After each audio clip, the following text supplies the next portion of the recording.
चुनाव में वैभव जी का दौरा है, क्या कहेंगे? नहीं, वैभव जी का दौरा है तो वो तो उनकी पार्टी वाले जाने, हमें क्या पता। हम तो यहाँ इस फंक्शन में आए थे।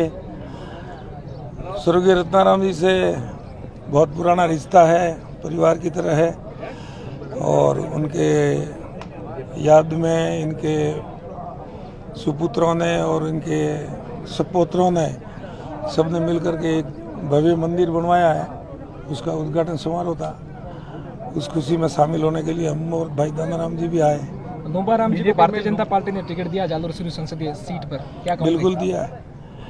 लोम्बाराम जी एक किसान परिवार से आते हैं और सीधे सिंपल आदमी है, और नरेंद्र मोदी जी की नीतियों पे जो अभी पूरे विश्व में और पूरे राष्ट्र में राष्ट्र निर्माण के जो काम हो रहे हैं, उन सबको ध्यान में रखते हुए उनके समर्थन में और उनके सहयोग में पूरा भारत आज खड़ा है, और हम भी उनके साथ खड़े हैं। गत दिनों जयपुर में आपके विधायक आवास पर रविंद्र सिंह भाटी और आपकी बैठक हुई थी। उसके बाद में रविंद्र सिंह भाटी ने निर्दलीय चुनाव लड़ने के संकेत दिए। क्या जीवाराम भी निर्दलीय चुनाव लड़ेंगे जालोर? नहीं, हमारा कोई चुनाव लड़ने की इच्छा नहीं है। हमको तो जो चुनाव लड़ना था वो लड़ लिया, और जनता ने जो फैसला किया वो सिरोधार है।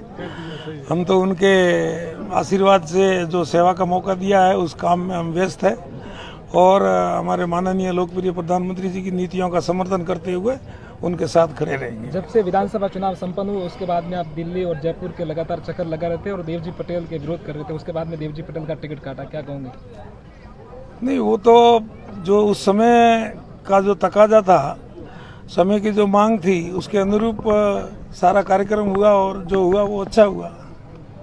तो लगातार स्थानीय उम्मीदवार की मांग चल रही थी। कांग्रेस में भी स्थानीय उम्मीदवार को यानी कि प्रत्याशी को टिकट न देकर जो है वैभव गलत को उतारा नहीं, कांग्रेस का कांग्रेस जाना है यार, उनको पूछो। हमारा इस उम्मीदवार जो है वो स्थानीय है, और एक काश्तकार परिवार से है, और भला सीधा आदमी है। और जब वो पंचायत समिति के प्रधान थे तो वो पूरे राजस्थान में प्रथम आए थे। एक कार्यकर्ता के रूप में उनकी पहचान है, और हम चाहेंगे कि सारे छत्तीस कौम के सभी बंधु नरेंद्र मोदी जी की नीतियों का समर्थन करें और भाई लोम्बाराम जी को विजय करें। देवजी पटेल भी लोम्बाराम जी शायद साथ हाथ में है, तो क्या कहेंगे? क्या इस बार जो लोम्बाराम जी को भारतीय जनता पार्टी द्वारा प्रत्याशी बनाया गया है, तो दानाराम जी, जीवाराम जी और देवजी पटेल को एक साथ लोम्बाराम जी का प्रचार करते हुए देखा जा सकता है? क्यों नहीं देखा जा सकता? उसमें क्या कोई प्रॉब्लम है, या उसके लिए कोई लाइसेंस लेना पड़ता है क्या? कांग्रेस के नेताओं का लगातार भारतीय जनता पार्टी में शामिल होने का दौर जारी है, लेकिन ऐसी चर्चा है कि निर्दलियों को भाजपा भाव नहीं दे रही है।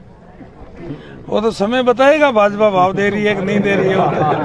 आपने देवजी भाई की जमानत जब्त करवाई, इसलिए कह रहे हैं। मैंने नहीं करवाई, सांचौर की 36 कौम की जनता ने करवाई है। सर, क्या मुद्दे रहेंगे बीजेपी के लेकर अभी जो खास इलेक्शन में रहेंगे, वो क्या मुद्दों से? नहीं, मुद्दे तो सारे गौण होते जा रहे हैं। पूरे राष्ट्र में जो निर्माण हो रहा है, पूरे राष्ट्र का जो विकास हो रहा है, वही मुद्दा है, और वो सारी जनता जानती है। 400 पार का जो नारा है वो पूरे देश की जनता मिल करके पार करेगी, ऐसा हमें विश्वास है, और हम भी उनका समर्थन करते हैं। दानाराम जी